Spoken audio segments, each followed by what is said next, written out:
Baik, sambil menunggu teman yang lain, Bapak Ibu, kita so must go on ya. Alhamdulillah. Assalamualaikum warahmatullahi wabarakatuh. Waalaikumsalam warahmatullahi. Alhamdulillah. Jadi Bapak Ibu terima kasih sekali. Ini memang tadi saya tunggu 7.30, 7.27 gitu ya. Tapi nggak apa-apa.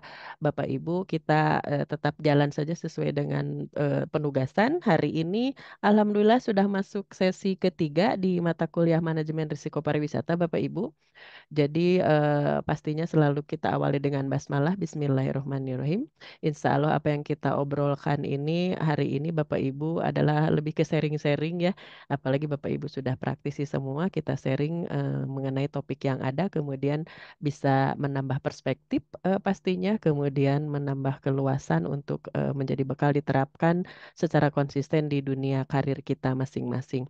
Baik, Bapak Ibu, hari ini mohon maaf tadinya harusnya kan jadwalnya di Sabtu ya tanggal 15 gitu ya. Jadi kebetulan ada tugas yang lain bentrok banget jadi digeser ke hari ini. Mudah-mudahan tidak mengurangi maknanya. Kemudian setelah pertemuan ketiga ini kan nanti jadwalnya adalah ke UTS.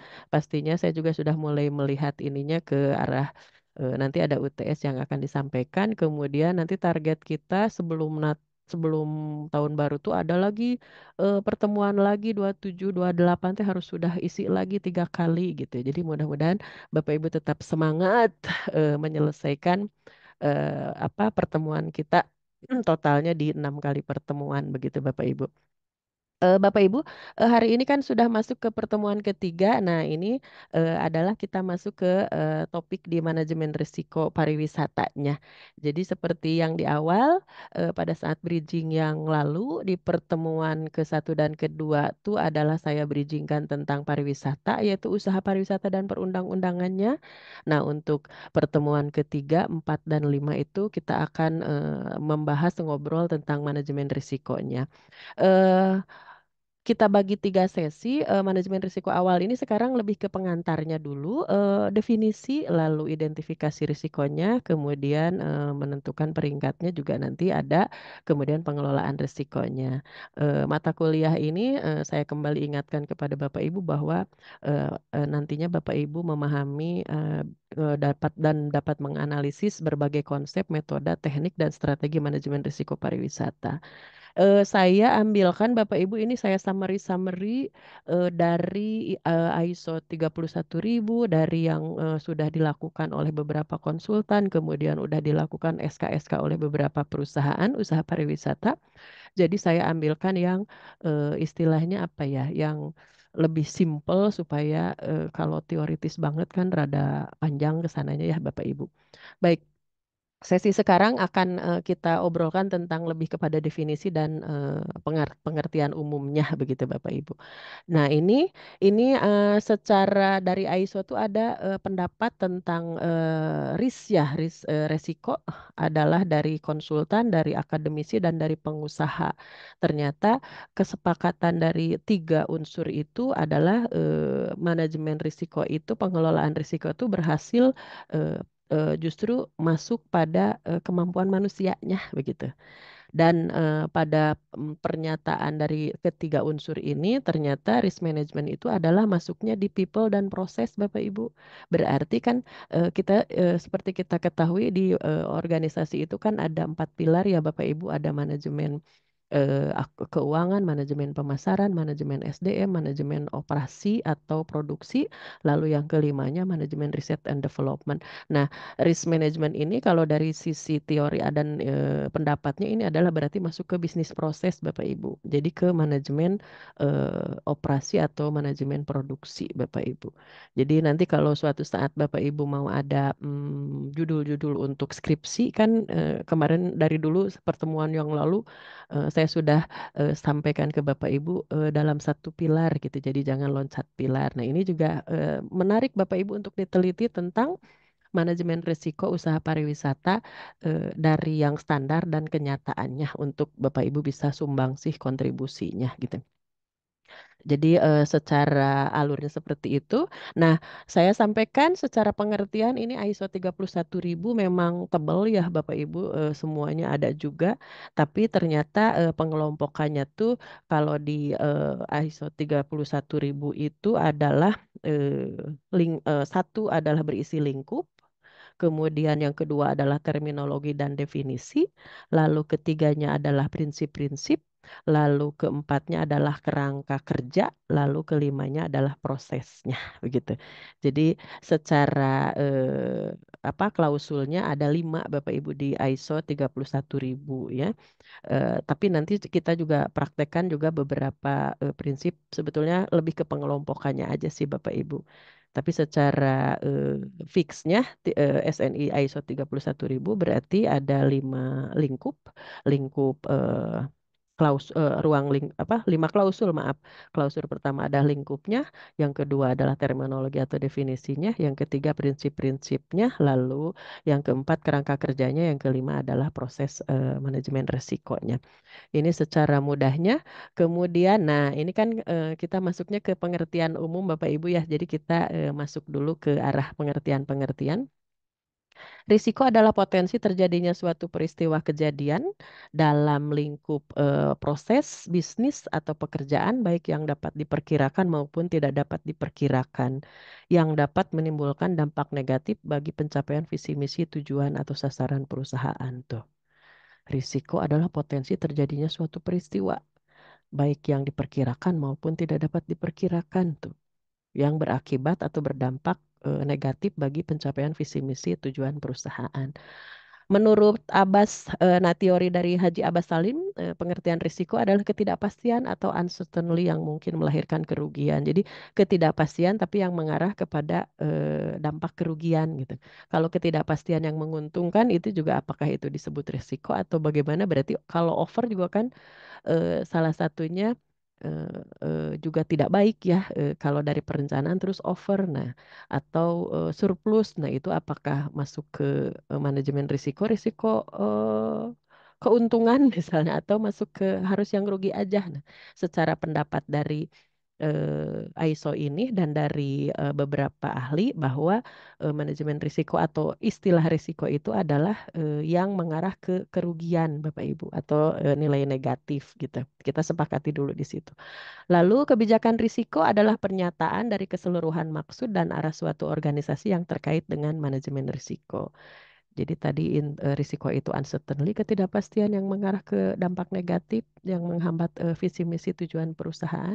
Nah, kebijakan risiko itu adalah pernyataan dari keseluruhan maksud dan arah suatu organisasi yang terkait dengan manajemen risiko. Lalu eh, memuncul ke bawah ke manajemen risiko atau risk management adalah sistemnya. Nah, kalau manajemen risiko itu adalah sistemnya yang digunakan oleh perusahaan untuk mengendalikan risiko. Itu ingatnya begitu. Jadi kalau ada juga teori IRM, Enterprise Risk Management. Jadi sebetulnya berarti kan manajemen risiko perusahaan gitu maksudnya ya.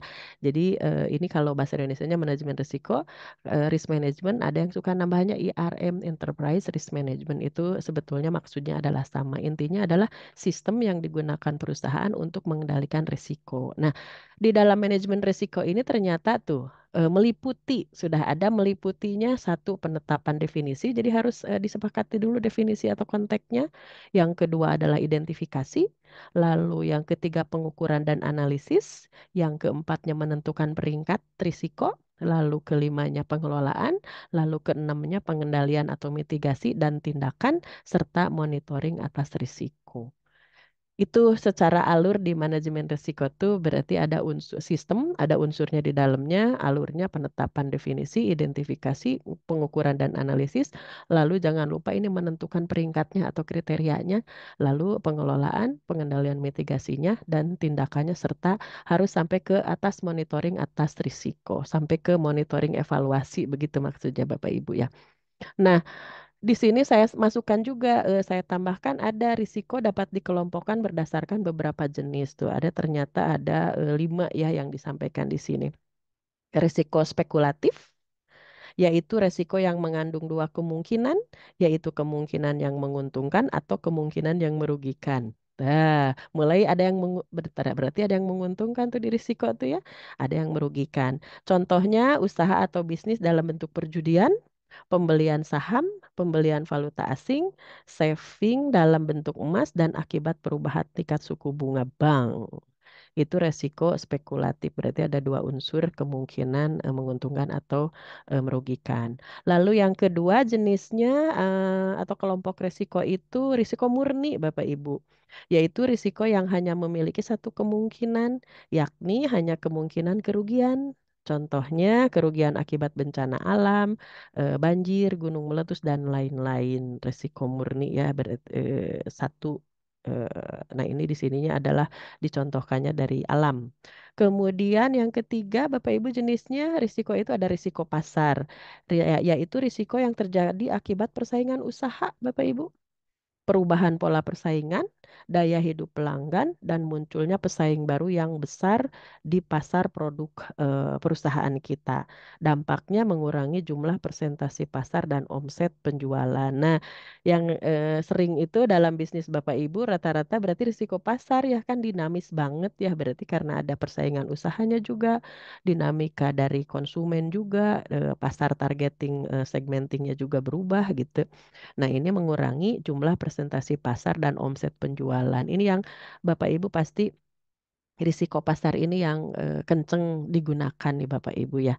Kemudian yang keempat adalah risiko sistematik Bapak Ibu, yaitu risiko yang dialami akibat kerugian secara sistematik dan mengakibatkan kerugian-kerugian terhadap bagian-bagian lainnya. Nah, biasanya yang ngerembet istilahnya. Jadi ruginya di satu di hulu misalnya jadi ke bawahnya ke unitnya. Jadi apa istilahnya satu bagian rugi misalnya nanti ngerembet ke bagian-bagian lagi atau unit-unit yang lain. Nanti Bapak Ibu juga boleh ada contoh-contoh pengalaman dari lima ini ya Bapak Ibu atau di luar jenis ini juga bisa Bapak Ibu nanti sharingkan. Kemudian risiko dinamis yang kelima adalah risiko yang timbul karena perkembangan dan kemajuan dinamika masyarakat di bidang ekonomi, ilmu dan teknologi seperti rasio keuangan, risiko penerbangan luar angkasa. Nah, kebalikannya dari risiko dinamis adalah risiko statis. Jadi seperti risiko statis itu adalah hari tua, risiko kematian itu kan udah fix gitu ya. Apa istilahnya pasti orang tuh ada kematiannya, ada akan hari tuanya dan lain-lain. Nah, ini biasanya risiko dinamis dan risiko statis itu banyaknya kita temui dalam bentuk asuransi. Tuh. Nah, kemarin ada kan yang asuransi itu yang dari Palembang, yang dari Padang ya Ibu Sekedap. Nih pasti udah ahli-ahlinya di sini. Udah ada ahlinya untuk apa pengertian tentang risiko-risiko dinamis dan statis ini. Nah, Bapak Ibu mangga kita sebetulnya kan punya waktu nih sambil sharing-sharing tentang kelima jenis risiko ini. Ada yang pernah dialami atau bagaimana menghadapinya? Monggo Bapak Ibu bisa sharing Bapak Ibu. Tadi yang paling mungkin kalau yang seperjalanan saya banyaknya di risiko pasar gitu ya. Itu tuh risiko pasar sama risiko dinamis karena asuransi-asuransi gitu. Nah, mangga Bapak Ibu silakan ada sharing pendapat atau pengalaman boleh. Pak Beni, wilujeng wengi Pak Beni, ada hadir? Bu, Mbak, maaf, mohon maaf terlambat ini. Aduh, Ah, saya baru pulang ini. siap. Oh, mangga, mangga. Gak apa-apa. Pak Beni, punten. Ini kan ini kan lagi ngobrol pengantar umum tentang risiko, Pak. Nah, ada Mm-mm. jenis risiko teh ada lima nih. Ada spekulatif, ternyata ada yang keuntungan dan kerugian. Ada murni banget, ada pasar, sistematik, dinamis, atau statis. Bapak pernah mengalami atau mengobservasi yang mana kira-kira Bapak? eh ya biasanya kalau di hotel ya resiko pasar ya Si yang pasar sekarang. rata-ratanya, Mm-mm. mohon, mohon. Rata-rata Mm, itu sih yang mm, persaingan yang gila-gilaan ya, kalau bisa eh, dibilang itu bisa dengan tetangga, bisa hotel eh, eh, tetangga eh, eh. itu Siap. persaingannya luar biasa di mana harga-harga apa namanya yang saling berkompetisi Mm, mm, mm, gitu. mm, Jadi mm. itu yang sering sih. Tapi Siap. tinggal bagaimana tentunya di setiap hotel atau di setiap perusahaan sudah mempunyai strategi-strategi untuk menangani hal seperti ini. Ya, Nah, siap. gitu. Siap. Kalau kalau di budgeting, Bapak, risiko pasar ini kemarin kan udah ngobrol nih dengan Pak Aji, dengan Pak Beni gitu ya. Sebetulnya Bapak Ibu teh udah terbiasa dengan manajemen risiko. Cuma kadang di budgeting, terutama hotel gitu ya, jarang yang dibunyikan kalimat risikonya gitu. Itu bisa biasanya berupa apa? Toleransi atau bagaimana, Pak Beni? Biasanya kalau dulu mah dilihat dari ininya apa namanya eh, biasanya ada toleransi memang ada Mm-mm. toleransi. Kadang-kadang namanya membuat budget kan tidak pernah bisa tepat ya. Mm-mm. Mm-mm. Nah, Mm-mm. kadang-kadang juga di tengah-tengah jalan, atau seperti misalnya kejadian yang luar biasa, Mm-mm. misalnya Mm-mm. karena COVID sehingga akhirnya Mm-mm. meleset. Mm-mm. Kemudian ternyata ada ada kompetitor baru yang baru bangun hotel dan kemudian wah tetangga saingan baru nih. Mm-mm. Itu juga tentunya agak em, membuat budgeting yang sudah kita buat itu jadi agak-agak meleset begitu. Mm-mm. Kemudian juga apa namanya em, em, mengenai harga juga ya perang Mm-mm. harga juga dari beberapa terutama online travel agent yang bermain menawarkan segala macam madu-madu gitu ya Mm-mm. Mm-mm. supaya Bakar uang. Mm-mm. Mm-mm. supaya menarik sehingga Mm-mm. akhirnya waduh kok jadi begini nih Mm-mm. tetangga jadi terlalu rendah kita mau rendahin kita mau gimana karyawan kita lebih Mm-mm. banyak dan biaya kita masih banyak jadi Mm-mm. Mm-mm. itu yang jadi apa namanya tantangan tersendiri Ya. ya Mm. saat kita menjalani Siap. bisnis ini. Tapi Pak Beni, maksud ini kan kita lagi mengobrol tentang risiko-risiko yang kemarin diobrolkan. Nah, bunyi toleransi itu apakah dibunyikan dalam budgeting atau ada apa kebijakan PNP bahwa bila tidak tercapai atau harus ada evaluasi, biasanya ada bunyi itu satu kalimat atau dua pasal gitu, bunyi enggak? Kalau di budgeting, Toleransi toleransi budgeting dicapai 5% atau 2,5% di atas di bawah misalnya. Ada bunyi, oh Pak. kalau memasukkan apa namanya itu sudah dimasukkan ke others ya sebenarnya ada tambahan-tambahan yang kita selip-selipin biasanya kalau kita buat budget gitu. Hmm. Eh, ya sekitar 5% paling tinggi 5% 7% gitu biasanya seperti itu. Oh, tapi langsung Jadi kalau itu tidak berupa tidak angka Pak Beni disebutkan ya? secara Hmm. kenapa? Itu kan berupa angka langsung ya. Langsung berupa angka, jadi langsung Jadi, kita tambahkan sekian persen ya perkiraannya seperti itu. mm-mm, mm-mm, Jadi tapi tidak disebutkan narasinya bahwa ini untuk ini segala macam. Jadi tidak karena nanti biasanya suka ada pertanyaan-pertanyaan dari owner terutama mm-mm, atau dari mm-mm, corporate office kenapa begini kenapa begitu. mm-mm, Tapi mm-mm, kalau misalnya kita masukkan dalam satu angka itu tentunya kan bisa eh, berupa apa namanya penyesuaian harga misalnya harga mm-mm, pasar mm-mm, misalnya. mm-mm, mm-mm. Ya, ini yang kita mesti antisipasi dengan kenaikan seperti ada tambahan sekian persen untuk mengantisipasi hal ini. Siap, siap, Tidak dalam bentuk narasi siap, siap. tersendiri dalam budget itu bahwa nanti ada sekian persen untuk ini enggak Mm-mm, mm-mm, gitu. mm-mm, mm-mm. Siap, siap. Baik, terima kasih Pak Beni. Baik. Terima kasih Nah, Bu Ade, terima kasih. jadi kita kan udah terbiasa dengan budgeting kan memang langsung ke angka-angka, kemudian ada kalimat berarti alokasi resiko kadang-kadang suka begitu. Tapi kita kan udah ingat kemarin itu dalam indikator itu ada sistem manajemen mutu. Kemudian di sistem manajemen mutu itu kan itu ada panduan mutu, prosedur IKA, lalu form-formnya. Sebetulnya secara standarnya idealnya bagusnya ada apa berupa SOP yang atau kebijakan yang dibunyikan begitu Bapak Ibu. Jadi ini langsung saya contohkan sebentar ya. Ini sambil contoh Bapak Ibu. Jadi kalau kan kita ingat sistem manajemen mutu tuh ini langsung kita praktek-praktek aja Bapak Ibu nanti sambil Bapak Ibu juga menanggapi kalau yang sudah terbiasa ISO. Nah, masalahnya di hotel kita tuh rata-rata budgeting kan by doing praktis langsung di angka padahal memang secara awal perlu kebijakan-kebijakannya PNP-nya atau panduan mutunya. Nah, itu baru turunkan ke prosedur. Ini contoh ini saya bawakan ini tuh contoh panduan mutu ini sudah ada tuh PM1, PM2, contohnya ini sudah ada semua. Ini saya bawakan nih tanggung gugat dan keuangan nih ada resiko keuangan nih sudah ada di poin 8 tanggung gugat dan keuangan PM08 nanti turun ke PSD prosedur dan IK-nya. Kemudian manajemen ketidakberpihakan ini juga itu resiko apa namanya fairness gitu ya. Kemudian sampai ke bawah ada insurans dan segala macamnya. Itu maksud saya juga mengalami memang pada saat di budgeting itu rata-rata fokusnya adalah langsung ke angka-angka begitu. Jadi diusahakan kalau kita udah masuk ke ISO ke manajemen mutu memang harus bunyi dalam panduan mutu atau apa istilahnya prosedurnya begitu. Jadi sudah ada, jadi suatu saat ada pertanyaan atau apapun itu sudah terjawab di panduan mutunya. Nanti soal budgeting angka-angka di postingnya itu adalah itu sebetulnya teknisnya banget gitu prakteknya gitu.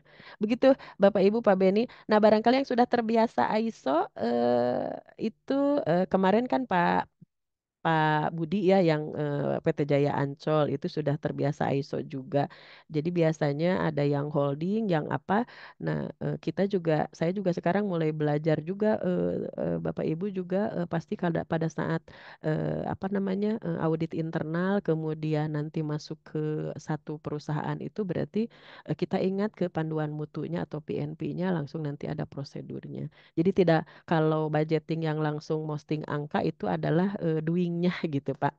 Kadang-kadang supaya mengurangi penjelasan-penjelasan kita kadang kan by lisan. Nah, saya juga menyadari pas observasi itu oh iya praktis itu emang udah ada di kepala semua gitu ya, tinggal dijelaskan karena ini karena itu. Nah, masalahnya kalau ISO itu adalah tidak akan dianggap kalau nggak ada bukti tertulisnya dokumennya gitu. Jadi prinsip ISO kan kerjakan apa yang kita tuliskan, tulis apa yang kita kerjakan. Jadi kadang saya udah pengalaman tuh mana udah dikerjakan kok kita asuransi resiko ya non-name misalnya untuk tamu kita.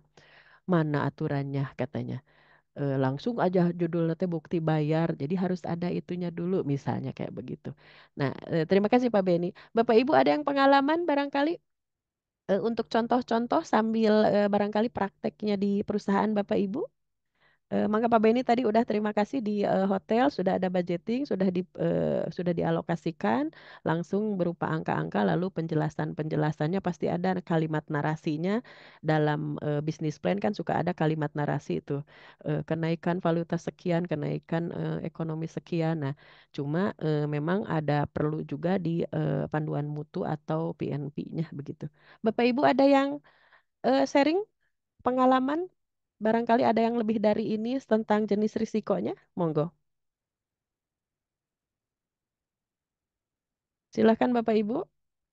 Nah, Pak Tisna, Wilujeng Wengi Pak Tisna. Malam, Bu. Nyimak dulu, Malam. Bu. Belum Pak ada Tisna kita mau keputusan. ngobrol atuh Pak. Ya manajemen resiko teh lumayan ini teh ternyata kalau dibedah teh Pak. Ada pengalaman Bapak punten Betul, sharing? Bu. Mm-mm. Bapak yang mana Belum ada sih, banyaknya? Bu. Belum, nggih. Cuman ngikut aja sih, Bu. Siap, Udah siap. disiapin semua sama manajemen dulu, Bu. Oh, jadi sudah diatur PNP atau panduan mutunya begitu ya Pak ya? Betul, Bu. Mm. Tapi bunyi Pak, secara bunyi di panduan mutu atau prosedur ada nggak Pak SOP tentang kemungkinan kerugian, kemungkinan apa gitu? Kalau dulu sih cuman ngikutin PNL aja, Bu. Oh, siap. Jadi lebih ke membahas tentang expenses-nya. Mm-mm. Jadi Lebih ke langsung ke situ, Bu. Kalau angka-angka untuk ya Pak budgeting sih Tisnanya. belum pernah ngikutin sih, Bu. Ya, betul, Mm-mm, betul, Bu. mm-mm. Jadi langsung ke angka-angka ya Bapak. Siap, Iya. siap, siap. Baik. Jadi hatur nuhun Pak Tisna, Pak Beni juga. Nah Bapak Ibu Amin, ini Bu. ya siap. Jadi nanti juga coba kita kan mulai nih Bapak Ibu kan udah praktisi akademisi, memang usaha pariwisata kan lega gitu ya.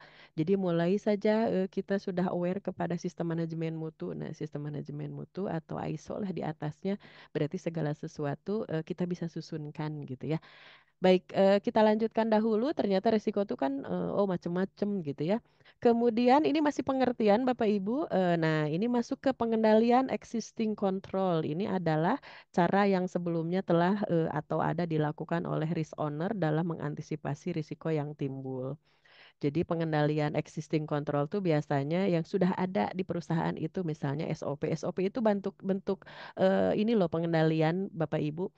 Standar operating procedure itu adalah salah satu bentuk pengendalian internal Bapak Ibu. Jadi apakah sudah ada atau belum gitu ya. Kemudian risk owner adalah pemilik risiko yang melekat pada masing-masing jabatan baik direksi maupun jabatan struktural setingkat level 1, 2 atau 3 di bawahnya. Lalu risk officer adalah pihak yang ditempatkan di masing-masing risk owner yang bertugas untuk melakukan identifikasi risiko, pengukuran, pemeringkatan atas risiko risk owner.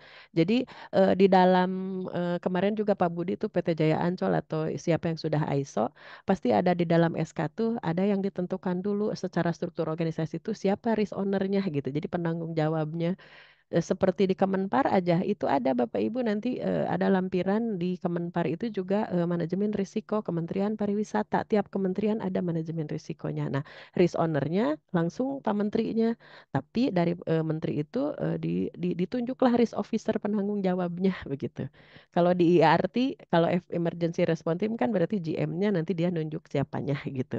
Jadi sama di manajemen risiko itu juga ada risk owner-nya dulu, lalu ditugaskanlah risk officer atau ditunjuk. Jadi yang bertanggung jawab untuk identifikasi risikonya, pengukurannya, pemeringkatannya begitu.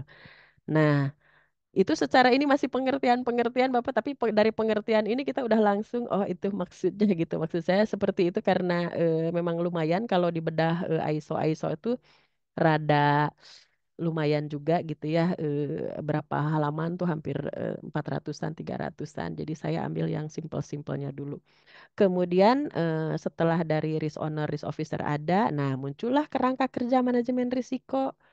Tuh risk management frameworknya. Jadi sebelum apa-apa tuh, jadi kan ada tahapannya tuh ada persiapan, lalu membuat kerangka kerja manajemen risiko. Ini alurnya tuh, yaitu seperangkat komponen yang menyediakan landasan dan pengaturan organisasi untuk perancangan, pelaksanaan, pemantauan, peninjauan, dan peningkatan manajemen risiko secara berkala di seluruh organisasi.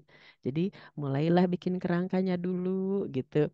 Nah, sudah ada kerangka, di dalamnya pasti ada unsur-unsur ini Bapak Ibu. Ini sengaja saya ini kan apa Solmed tiga tiga ini tuh adalah kegiatannya mitigasi risiko. Jadi kita kan suka ingat mitigasi, bagaimana cara memitigasinya gitu ya. Mitigasi itu kita ingatnya suka di K3 aja gitu ya. Ternyata ini kita kita sekarang sedang memikirkan keseluruhan gitu ya. Tidak hanya kan kemarin keselamatan, kesehatan, kemudian lingkungan, kemudian sumber daya. Jadi ada 4 unsur itu yang kita pikirkan dalam risiko ini.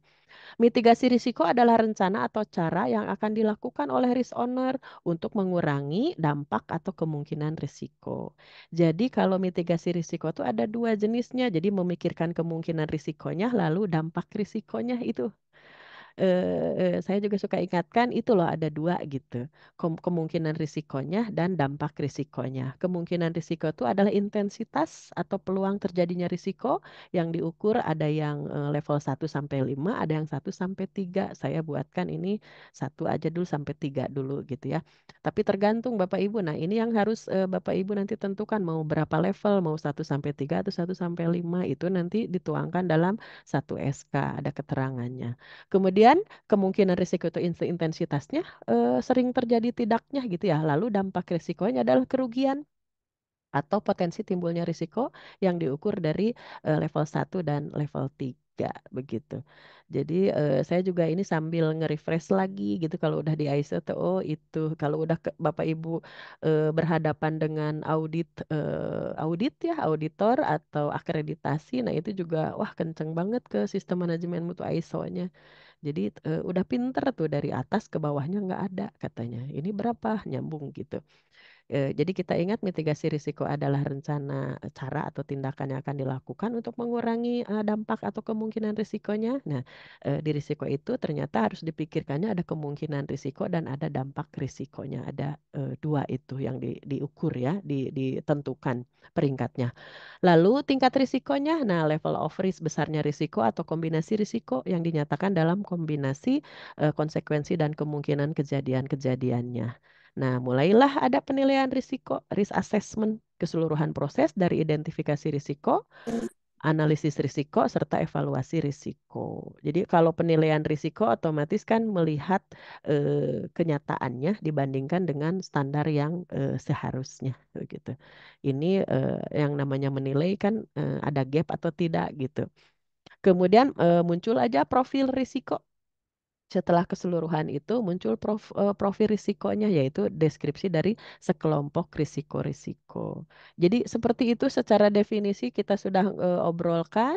Kemudian lumayan dari secara apa namanya alurnya dulu Bapak Ibu berarti alur-alur dari tadi istilah-istilah itu risiko, manajemen risiko, kemudian masuk ke apa namanya mitigasinya, lalu kemungkinannya, lalu dampaknya, lalu sampai ke profil risikonya begitu. Nah, tujuan manajemen risiko itu untuk apa sih gitu ya? Tadi kan kata kalimat risiko itu adalah ketidakpastian yang menghambat atau memungkinkan berdampak kerugian terhadap pencapaian visi misi dan tujuan perusahaan. Jadi tujuan adanya manajemen risiko itu adalah mengenali seberapa besar risiko yang dihadapi di masing-masing proses bisnis atau pekerjaan dan bagaimana mekanisme pengendaliannya begitu. Itu tujuan manajemen risikonya. Kemudian manfaatnya pastinya membantu pencapaian visi misi dan tujuan sasaran perusahaan, lalu mendukung penerapan corporate governance gitu ya. Kemudian pengetahuan mengenai pengelolaan, pemahaman respon risiko, mengurangi kerugian tuh. Jadi yang itu tuh juga manfaatnya mengurangi kerugian perusahaan yang tidak dapat dikendalikan. Kemudian mendukung rencana peluang bisnis yang diidentifikasi risikonya, kemudian menyediakan informasi yang lebih akurat. Nah, saya lanjutkan dahulu, Bapak Ibu, dalam ISO 31000 nih 2009 Risk Management, itu ada prinsipal sama guideline-nya, ada ditentukan 11 prinsip. Nih, lumayan nih rada-rada gitu ya. 11 prinsip yang perlu dipahami pada kerangka kerjanya dan proses manajemen risikonya ya. Prinsip manajemen risiko itu ada 11 secara ISO. Satu, memberikan nilai tambah dan melindungi nilai organisasi, bagian terpadu dari seluruh proses organisasi, bagian dari pengambilan keputusan, kemudian secara khusus menangani ketidakpastian. Waduh, gaya tuh. Jadi ketidakpastian aja ditangani gitu Bapak Ibu ya. Kemudian yang 5, sistematis, terstruktur dan tepat waktu prinsipnya. Kemudian berdasarkan informasi terbaik yang tersedia. Kemudian 7, disesuaikan dengan kebutuhan organisasinya. Lalu ke-8, mempertimbangkan faktor budaya dan manusianya, transparan dan inklusif, kemudian dinamis, berulang dan responsif, kemudian memfasilitasi perbaikan, berkesinambungan dan peningkatan organisasi. Jadi itu 11 prinsip yang ada di manajemen risiko di ISO 31000. Nah, secara alur Bapak Ibu ruang lingkup pengelolaan risiko itu berarti ada faktor eksternal, faktor internal. Eksternalnya misalnya ini udah terbagi nih, risiko keuangan. Berarti standar akuntansi, dana kredit, valuta asing. Caranya bagaimana nih? Berarti dengan cara kontrol internal kontrol internalnya dari kecurangan, dari fraud gitu ya, dari hutang likuiditas. Nah, itu juga berarti action tuh yang di paling warna coklat tua itu adalah actionnya gitu. Risiko keuangan itu standar akuntansinya bagaimana. Lalu risiko infrastruktur Bapak Ibu. Risiko infrastruktur itu kan ada bencana nasional, ada rantai pasokannya kurang, transport untuk komunikasi, terorisme, pandemi, dan lain-lain. Berarti kita harus mengalokasikan, mempersiapkan keterampilan orangnya, teknologinya, sistem IT-nya, kemudian kesehatan dan keamanannya.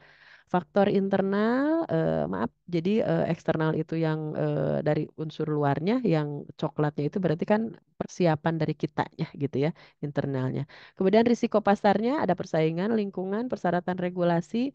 Nah, kita berarti mempersiapkannya adalah aktivitas mergernya atau bagaimana penelitian, pengembangan, hak milik, kontraknya harus ada gitu. Lalu risiko reputasi ada CSR-nya, persepsi produknya, penarikan produk gitu.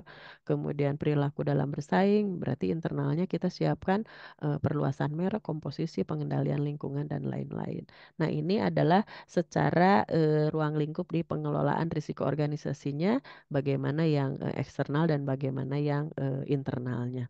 Kemudian perencanaan kerangka. Nah, tadi kan awalnya persiapkan dulu kerangka kerjanya, pakai PDCA-nya gitu ya, plan do check action-nya gitu. Plannya merencanakan rancangan kerjanya dahulu, lalu mengimplementasikan proses manajemen resikonya, kemudian melakukan pemantauan dan tinjauannya, lalu action-nya melakukan tindak lanjut perbaikan berkelanjutan. Ini siklus untuk dalam rangka membuat kerangka kerja manajemen resikonya, Bapak Ibu. Nah, sementara kerangka manajemen risikonya tuh ini, Bapak Ibu. Ini mulainya adalah mandat dan komitmen. Jadi kalau kerangka kerja itu, kerangka manajemen risiko itu diawali dengan pemberian mandat dan komitmen. Karena ini sangat penting untuk menentukan akuntabilitas, kewenangan, dan kapabilitas dari pelaku manajemen risiko. Jadi dari owner risk masuk ke kasih mandat dan komitmennya kepada apa namanya risk officer, baru muncul aja pengembangan kerangkanya, bagaimana menerapkan manajemen risikonya, bagaimana monitoring dan reviewnya, lalu pengembangan berkelanjutannya gitu. Jadi untuk sesi hari ini secara kerangka prolognya dari definisi, kemudian masuk kepada pengertian-pengertiannya. Sebelum ke sana, saya sampaikan juga contohnya Bapak Ibu. Bapak Ibu tuh nanti berarti ini contoh tadi kan, tadi itu berupa SOP yang saya share screen kan. Jadi panduan mutu SOP-nya sudah ada bunyi gitu, untuk misalnya resiko sekian harus bunyi di situnya dalam panduan mutu begitu ya SOP-nya. Nah, ini contoh satu SK yang kemarin saya sampaikan, apakah sudah punya surat keputusan tersendiri tentang manajemen resiko gitu, yang kemarin PT Jaya Ancol atau rata-rata kayak Ranca Upas tuh ISO ya, di perhutani rata-rata yang pakai tuh BUMN ya. Jadi tidak ada salahnya kita swasta, apalagi yang di holding beberapa grup, harus sudah punya standar ISO sistem manajemen mutu, salah satunya manajemen risikonya di SK-kan. Nah, ini contoh saya ambilkan yang mudah ya, saya amatinya asal lebih lebih lebih mudah gitu ya. Ini surat keputusan direksi PT Taman Wisata Candi Borobudur misalnya, ada nomornya gitu ya. Nah, ini pengelolaan manajemen risikonya. Di sini sudah ada menimbang, mengingat gitu ya Bapak Ibu. Jadi sudah ada aturan-aturannya dari legalitasnya. Ini langsung saya contohkan saja Bapak Ibu, satu SK tentang manajemen risiko di satu perusahaan gitu ya. Ini kan PT ya, PT Taman Wisata. SK. Nah, memutuskan Bapak Ibu nih, memutuskan surat keputusan direksi tentang pengelolaan manajemen risiko. Pertama, menetapkan pengelolaan manajemen risiko. Kedua, surat keputusan berlaku. Ketiga, tanda tangan gitu ya. Ini saya ambil contohnya banyak sekali contoh-contoh, ada yang Kemenpar, ada yang ini sengaja saya ambilkan yang usaha pariwisata Bapak Ibu supaya langsung kita bisa lakukan gitu. Kan kita punya usaha pariwisata. Nah, setelah ada SK di atas, ini pasti bawahnya nih pedomannya. Jadi udah satu kesatuan dengan SK-nya, ada pedoman pengelolaannya tahun ini 2019 ya. Nah, ini pasti disusun oleh officer, risk officer. Jadi dari owner itu, dari owner risk udah ada mandat, kirimkan, berarti ditunjuklah officer risknya untuk menyusun pedoman ini. Nah, ini mulai dari pengertian umum tuh Bapak Ibu. Ini kan berarti definisi konteks gitu. Kalau yang di ISO 31000 tuh nih lingkupnya adalah definisi atau konteks. Ini kalimatnya Indonesianya pengertian umum. Nah, ini ada jadi supaya satu visi ya, satu perspektif, oh itu maksudnya gitu definisinya. Bapak Ibu kalau perhatikan di PP atau atau di Permen atau di SKKN ini kan suka ada selalu definisi ya. Definisi suka ada dicantumkan itu adalah untuk menyamakan perspektifnya supaya tidak kemana-mana gitu. Nah ini pasal 2-nya tujuan dan manfaat juga ada sesuaikan dengan perusahaannya itu mau apa gitu ya. Nah ini proses manajemennya ini saya pakai karena lebih mudah nih ngalirnya gitu. Prosesnya sudah ada diatur, kemudian tahapannya, identifikasi, pengukuran, ini sampai ke bawah. Bapak Ibu coba juga lihat SK manajemen risiko beberapa perusahaan itu juga bisa silahkan. Kategorinya, nah ini jangan lupa dalam pedoman itu pasti harus ditentukan juga kategorinya mau yang mana gitu. Ditentukan dulu supaya sepakat di satu perusahaan itu menetapkan kriterianya ya kategorinya dan kriterianya. Jadi mau mau skornya istilahnya mau 1 sampai 3 atau mau 1 sampai 5 begitu. Nah, ini kriterianya juga harus disepakati terlebih dahulu, kriteria kemungkinan terjadinya, likelihood atau kriteria dampaknya. Nah, ini saya ambilkan 1 sampai 3 levelnya. Ada juga yang 1 sampai 5 Bapak Ibu. Jadi tergantung silahkan itu sah-sah saja. Rata-rata ada 1 sampai 5 atau 1 sampai 3. Nah, ini dalam SK tuh udah ada semuanya tuh dampaknya Bapak Ibu. Dampak operasional, ini kan Taman Wisata Borobudur ya, e-ticketing.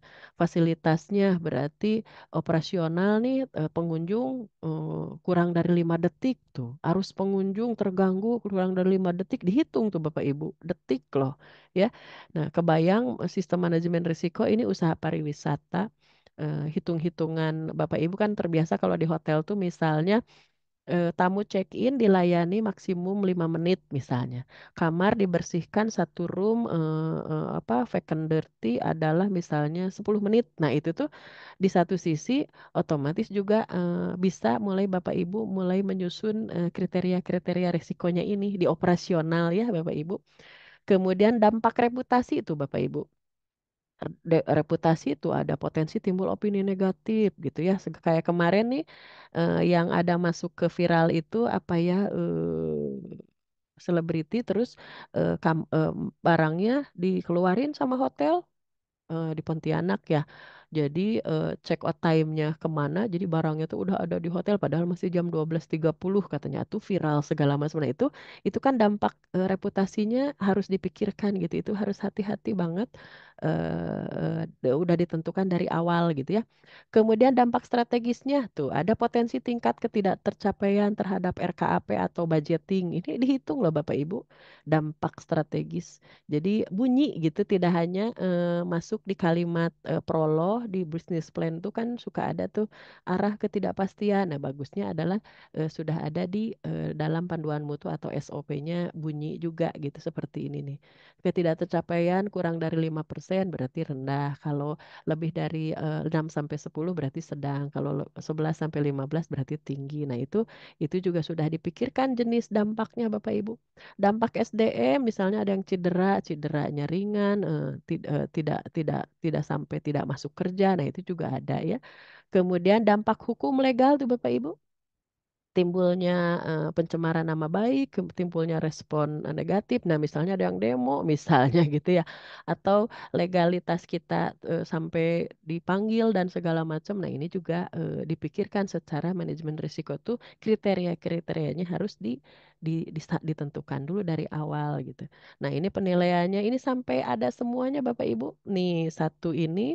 Nah, Bapak Ibu ini kan udah ahli nih orang praktisi akademisi pula, ahli pariwisata di usaha pariwisata atau mau di organisasi apapun.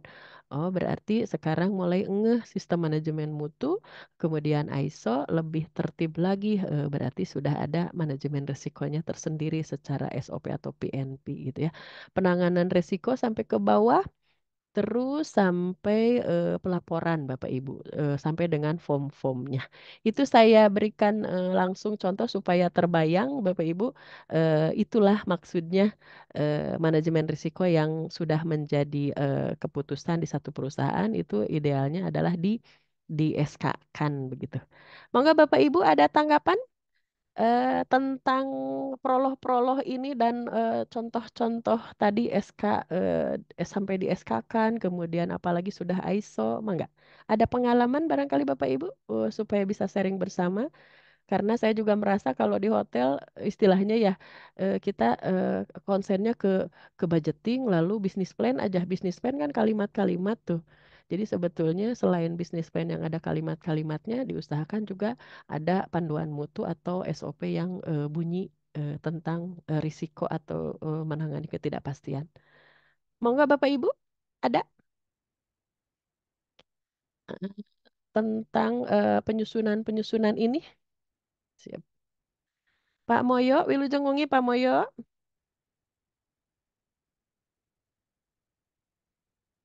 Ya, siap. Pak Moyo kemana, Mangga? Pak Kartiman, kita kalau sudah berhadapan dengan ISO, Sistem Manajemen Mutu, ini Bapak Ibu untuk diketahui juga ya, kan ada SKKNI Standar Kompetensi Kerja Nasional Indonesia, itu jasa konsultansi destinasi pariwisata. Nah, Bapak Ibu di sini kan ahli pariwisata nih, kalau memberi konsultasi itu ada SKKNI Standar Kompetensinya. Kemarin kan udah SKKNI-nya yang 2011 tuh udah kelamaan. Kemarin itu tahun ini ada rancangan SKKNI yang terbaru jadi di istilahnya dimutakhirkan jadi ada konvensi prakonvensi dan lain-lain itu beberapa stakeholder di dalamnya itu adalah fungsi konsultan itu adalah menganalisis kemungkinan risiko dan dampak risiko lalu memberikan rekomendasi tentang manajemen risiko. Tuh, sampai ke begitu Bapak Ibu di SKKN itu nanti kan akan masuk di kualifikasi jabatan tuh nanti jadi konsultan utama, konsultan madya, sama konsultan apa pratama gitu ya. Ada seniornya sampai KKNI-nya level 9 Bapak Ibu. Jadi kebayang Bapak Ibu kita-kita ini harus segera berkontribusi tuh untuk dalam jadi diikut sertakan ke Riparnas istilahnya, rencana induk pembangunan pariwisata nasional. Itu kan skala nasional, gimana caranya gitu. Nah, salah satunya berarti kan kita juga harus menguasai iya usahanya, tapi juga secara ISO atau manajemen resikonya. Itu ada muncul Bapak Ibu unit kompetensi menganalisis kemungkinan risiko dan dampak risiko serta membuat rekomendasi manajemen risiko begitu. Bapak Ibu mangga nanti endingnya ke Pak Guido loh. Pak Guido mangga atau Pak Guido bagian Pak Guido. Pak Guido tentang ini Pak manajemen risiko tadi udah di SK kan lalu kerangka kerjanya mangga Pak. Ada tanggapannya Pak? Iya, Bu. Ah, siap. Siap, siap. Sebetulnya sih, sebetulnya kalau secara operation hotel,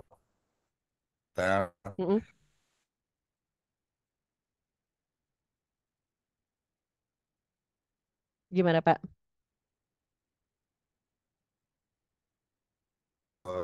secara terpisah dibahas kepada manajemen risiko. Mm-mm, Eh, Kalau pengalaman saya di satu apa, grup lah, grup mm-mm, hotel, mm-mm, manajemen hotel memang eh, sebelumnya juga saya pernah juga apa bergelut juga di ISO dengan mm-mm, salah satu atau salah dua manajemen mm-mm. eh, yang kemudian mungkin karena ISO ini kan juga biayanya juga berat ya Bu ya. Betul, Nah, betul. itu Mm-mm, akhirnya kebanyakan itu di di apa apa ISO ini kan dilakukan oleh si corporate-nya lah dan internal karena audit kan ya. Mm-mm, internal audit mm-mm, di situ mm-mm, jadi itu mm-mm, di mm-mm, eh, kalau di terakhir saya itu sudah dari sisi apa corporate sudah ditentukan sih Bu ada manajemen risiko secara mm-mm, global mm-mm, global. Jadi panduan secara ya kayak gempa bumi lah, mm-mm, mm-mm, rakyat lah dan segala macam itu secara standar sudah ada. mm-mm, Kemudian untuk di hotel biasanya itu adalah didalami kepada Departemen Manajemen Risiko Mm-mm. yang dimana lebih kepada apa sih yang ada di SOP dan yang terjadi pada hotel tersebut yang Mm-mm. eh, kemungkinan itu lebih banyak kepada apa ya? Kalau saya lihat sih lebih banyak sebetulnya banyaknya di fraud ya Bu ya, di accounting ya. Mm. Oh, kecurangan ya, resiko Kecurangan. fraud. Mm-mm. Mm-mm. Fraud. Mm-mm. Yang Mm-mm. paling terjadi kan antara fraudnya di FO lah, yang Di berjalan sales. di Mm-mm. sales apalagi. Mm. Nah, itu bagaimana caranya kita menangani, mengurangi daripada risiko-risiko tersebut. Mm-mm. Mm-mm. Meskipun dengan aturan-aturan yang ada, eh, tetap aja akan terjadi, Bu. Kalau toh Mm-mm. memang secara secara manajernya memang tidak ada yang berkomitmen untuk melaksanakan dan selalu mengaudit dan memperbaharui Mm-mm. apa yang ada yang tertulis dalam manajemen risiko Mm-mm. atau istilahnya di SOP-nya juga kan kalau kita mengerti adalah itu bukan Bible ya, bukan Mm-mm. Quran Mm-mm. gitu. Mm-mm. Mm-mm. Selalu harus terupdate karena SOP itu istilahnya kan sebagai dasar dan Mm-mm. perkembangan terhadap sistem, perkembangan terhadap market yang kita juga menyesuaikan dengan market itu tidak terupdate dengan SOP-nya, Bu.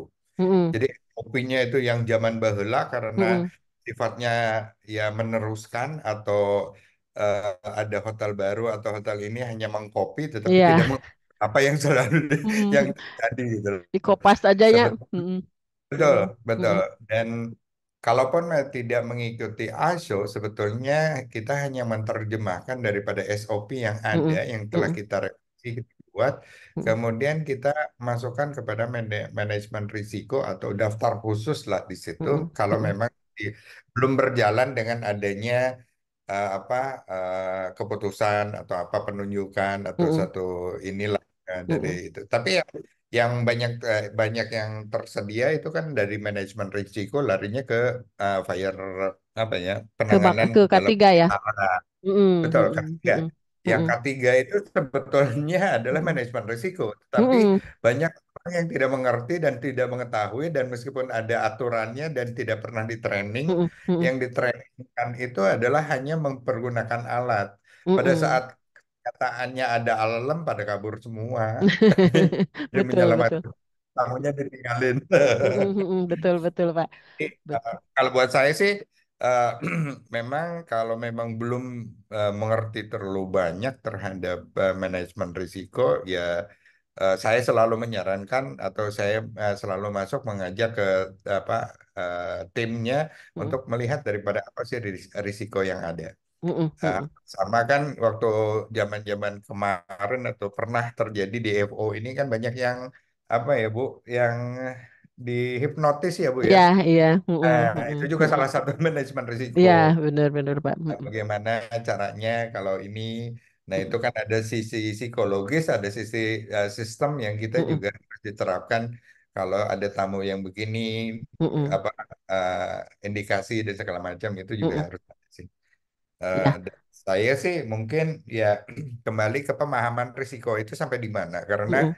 sometimes saya ya jangankan yang gitu-gitu lah Bu ya. Mm-mm. Di kitchen di F&B saja manajemen risikonya itu nggak jalan ya Bu ya. Mm-mm. Mm-mm. Mm-mm. Kadang Soalnya nggak ngeh banget bahwa itu teh manajemen resiko loh gitu. Padahal betul. udah dikerjain. Ya Mm-mm. istilahnya kalau cuci piring, cuci gelas dan segala macam itu kan harus harus pakai air panas dengan Mm-mm. temperatur sekian. Sementara Mm-mm. mesin cucinya rusak atau pakai Mm-mm. manual gitu. Mm-mm. Mm-mm. Terus kemudian bagaimana cara mengeringkannya kan tidak Mm-mm. boleh basah di lap gitu. Mm-mm. Mm-mm. Lapnya kan Mm-mm. kotor gitu loh. Mm-mm. Mm-mm. Sementara lap lap apa ya napkin yang biasanya yang kita kenal adalah yang hijau buat siapa, Mm-mm. biru Mm-mm. buat siapa, merah Mm-mm. buat Mm-mm. siapa Mm-mm. itu kan bercampur juga Bu. Siap, siap, Jadi, siap. Mm-mm. kebanyakan sekarang adalah praktisnya dari teman-teman yang ya terutama generasi ini generasi baru itu memang tidak pernah terajarkan dengan baik Bu. Mm. Mm-mm. Mereka akan lebih fokus kepada operasional pada saat mereka melangkah menjadi leader atau manajer Mm-mm. itu miss semuanya. Nah, Gitu. itu dia. Jadi kadang-kadang setuju banget Pak Guido. Sebetulnya kita Ya, tuh di operasional ya Bapak Ibu, itu tuh sebetulnya udah penuh dengan sudah antisipasi risiko dan berhadapan semua dengan risiko-risiko gitu ya. Kayak betul. HACCP dan segala macam tadi SOP. Jadi memang namanya manajemen risiko paling tidak tadi pengendalian itu pengendalian kontrol itu ya existing control itu adanya di SOP Standard Operating Procedure. Jadi memang itulah yang mengendalikan organisasi gitu. Nah, memang setuju sekali Pak sekarang tuh Dep Head itu kadang-kadang taunya atau para supervisor tuh itulah pokoknya mah tapi nggak tahu silsilah sejarahnya gitu ya Pak ya. Jadi akhirnya kayak manajemen risiko seperti ini tuh apa ya itu teh maksudnya kan udah antisipasi gitu. Jadi benar sekali Pak Guido. Kalau dilihat dari pendapat Pak Guido tadi rata-rata berarti manajemen risiko pedomannya itu rata-rata disimpannya di holding ya Pak ya. Kalau setahu saya sih karena memang kalau dari sisi change ya Bu ya, Mm, mm, internasional atau maupun nasional itu kalau mereka harus mengikuti ASO itu memang cukup mahal dan itu mm, banyak keberatan dari sisi owner mm, mm, biasanya. mm, mm, mm, Tetapi akhirnya ada satu eh, apa manajemen hotel lokal ya mm, memutuskan untuk tetap memakai panduannya ASO tetapi mm, diterjemahkan dengan bahasanya sendiri tetapi mm, sebetulnya sama saja mm, mm, dipermudah lah. Jadi memang by minimum ada pada saat memang itu dilihat dilihat daripada audit kan mm, itu mm, mm. sama lah Bu yang terjadi kemarin pada saat kita mulai COVID muncullah Ya, kan eh, apa ya ada istilahnya checklist ya. Mm, ada checklist dan mm, segala mm, macam. mm, Itu mm, adalah mm, dasar yang mengatakan kayak apa piring gelas itu harus dicuci dengan berapa mm. derajat di situ Mm, dan segala mm, macam dan kebanyakan itu kan nggak punya Bu mm, dan mm, tidak mm, pernah melaksanakannya yang mm, akhirnya cuma ikut-ikutan dalam arti kata ya semua eh, gelas atau piring atau ini dan mm, segala macam dimasukkan ke plastik lah mm, mm. tapi we don't know pada saat memasukkan plastik itu bagaimana gitu Nah gitu ya, kan betul betul. Mm. nah, itu Berarti Kak, kalau yang selama ini jalan tuh sebetulnya udah jalan manajemen review ya Pak, kan internal betul audit sama manajemen review ya Pak. betul betul Bu. Nah, itu siap. Baik, terima kasih Pak Guido. Tuh, Bapak Ibu, jadi sebetulnya perusahaan kita tuh atau organisasi kita tuh sudah kental sekali dengan manajemen risiko ini udah dilaksanakan. Jadi bisa berupa SOP tadi, kemudian panduan mutu PNP-nya, lalu dengan formulir-formulir itu kan terkendali gitu. Jadi kemudian lebih bagusnya lagi memang kayak international change gitu ya. Saya juga rada-rada miris kalau lokal independen tuh ini disiplinnya konsistensi dalam manajemen review sama internal auditnya yang itu konsisten enggak, kadang-kadang iya, kadang enggak gitu. Nah, salah satunya kenapa pada berbasis risiko ini kemarin tuh ada 5 indikator di dalamnya kan yang kelima tuh sistem manajemen usaha ya. Itu salah satunya supaya usaha-usaha organisasi ini aware kepada ini loh penting banget Anda itu manajemen review sama internal audit supaya bisa nanti sustainable gitu. Si perusahaan itu kan supaya terus berkelanjutan. Jadi oh ter ini lagi terevaluasi lagi, termonitor lagi gitu. Barangkali bentuk yang sekarang kita kenal tuh dengan manajemen review atau audit internal. Memang sih kalau mau ke ISO mahal Bapak Ibu. Tapi paling tidak tuh kayak Pak Guido tadi kan misalnya standar ISO-nya, checklist-nya apa, laksanakan aja oleh manajemen tapi tidak selalu harus disertified dulu gitu. Kalau punya budget atau apa baru nih. Contoh sertifikasi usaha, contohnya misalnya kan sekarang sertifikasi usaha berbasis risiko atau apa SNI ya, Bapak Ibu. Misalnya, oh belum punya biaya untuk mensertifikasi ke lembaga sertifikasinya. Paling tidak Bapak Ibu tahu ada checklistnya, standarnya gitu. Lalu customize aja. Jadi istilahnya si manajemen tuh punya panduan checklist standar gitu. Itu minimum standar lalu sesuaikan dengan kebutuhan perusahaan tersebut. Jadi kita tuh para praktisi ini, para pimpinan atau para dev head juga harus kreatif salah satunya tidak selalu nggak apa-apa saya udah standar kok ini departemen saya udah standar loh ini masuknya ada standar usahanya atau standar ISO-nya nanti kalau udah udah ada budgetnya dan kesediaan dari alokasi anggaran, baru disertifikasi oleh lembaga sertifikasinya. Dan memang kenceng banget nih harganya. Gitu ya Pak Guido maksudnya ya Pak ya? Iya Bu. Cuma nah ini hal yang simpel ya Bu, yang Mm-mm, saya mm-mm, pernah pernah alami atau mm-mm, pernah ini mm-mm. adalah folding napkin ya Bu ya. Oh, heeh, heeh, heeh, Itu bagi ada panduan yang di luar negeri heeh, pernah mengatakan bahwa napkin it should be folded as simple as you can karena heeh. istilahnya tangan yang Heeh, lipat itu kecuali mereka melipatnya itu sudah di apa terlaksana dengan pakai sarung tangan. heeh, heeh, heeh, Karena semakin banyak yang dilipat itu heeh, semakin kotor. heeh, heeh, Terutama juga di housekeeping. heeh. Eh, Pada saat tamu masuk dengan ada apa disebutnya ya, yang folding handuk lah Oh iya, istilahnya anu art pakai towel art. Heeh, flag heeh, towel heeh, art. heeh, Itu heeh. sebetulnya untuk sisi eye show sebenarnya nggak boleh, Heeh, bener. nggak Heeh, boleh heeh, sama sekali gitu loh. heeh, heeh. Sama juga kalau di kamar itu ada honeymoon ditaburi sama apa sama Bunga-bunga. bunga-bunga dan segala macam.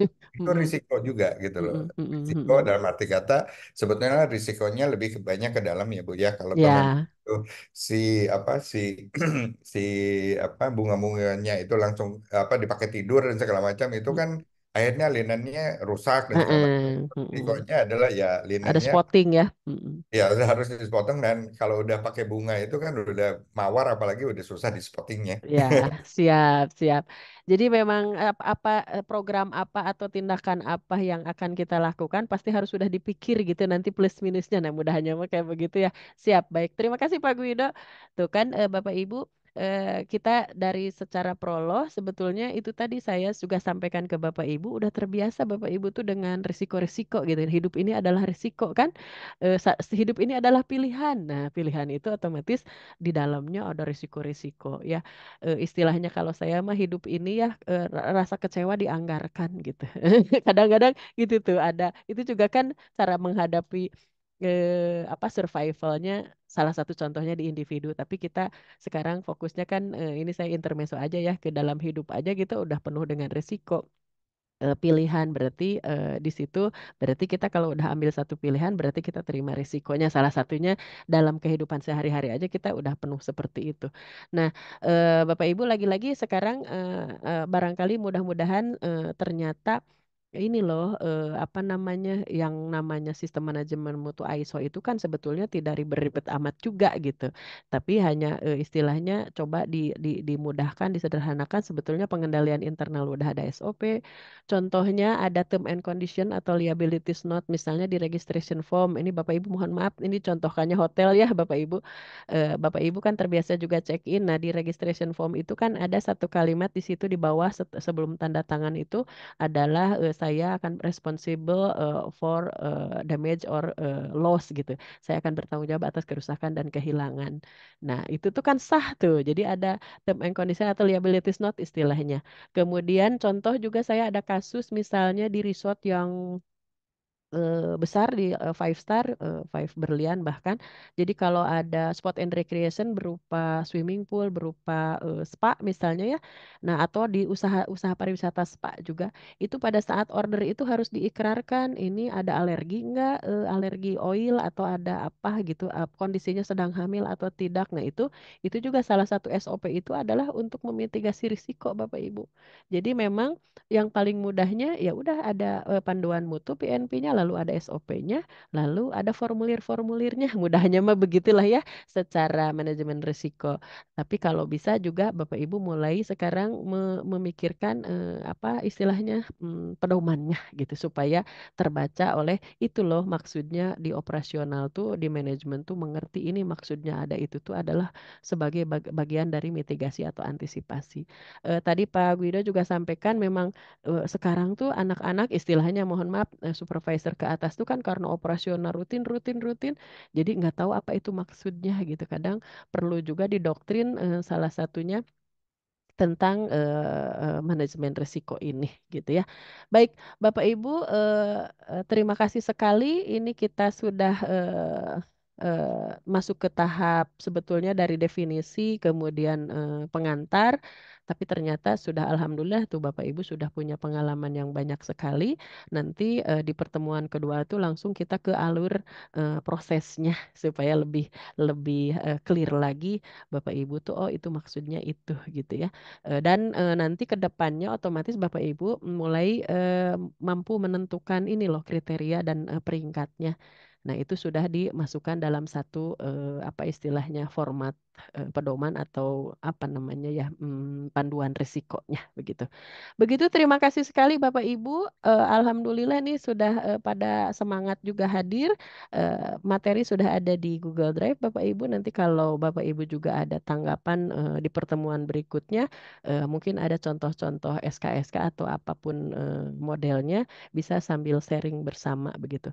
Hanya untuk selanjutnya mungkin setelah ini karena pertemuan ketiga langsung ada UTS, saya ditugaskannya gitu ya UTS. Kemudian nanti kita akan masuk lagi ke pertemuan keempat, kelima, dan keenam seperti itu. Terima kasih sekali Bapak Ibu. Pastinya sehat selalu, semangat semuanya. Kita tutup dengan hamdalah. Alhamdulillahirobbilalamin. Wassalamualaikum warahmatullahi wabarakatuh.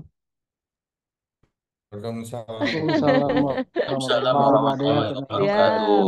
atur nuhun Bapak Ibu. Ibu. Ya, nanti Terima kasih. UTS mah dikotret aja ya. Ya, Atur nuhun, ya Terima atur kasih Bu Ibu. Ade, terima nuhun. kasih. Mangga.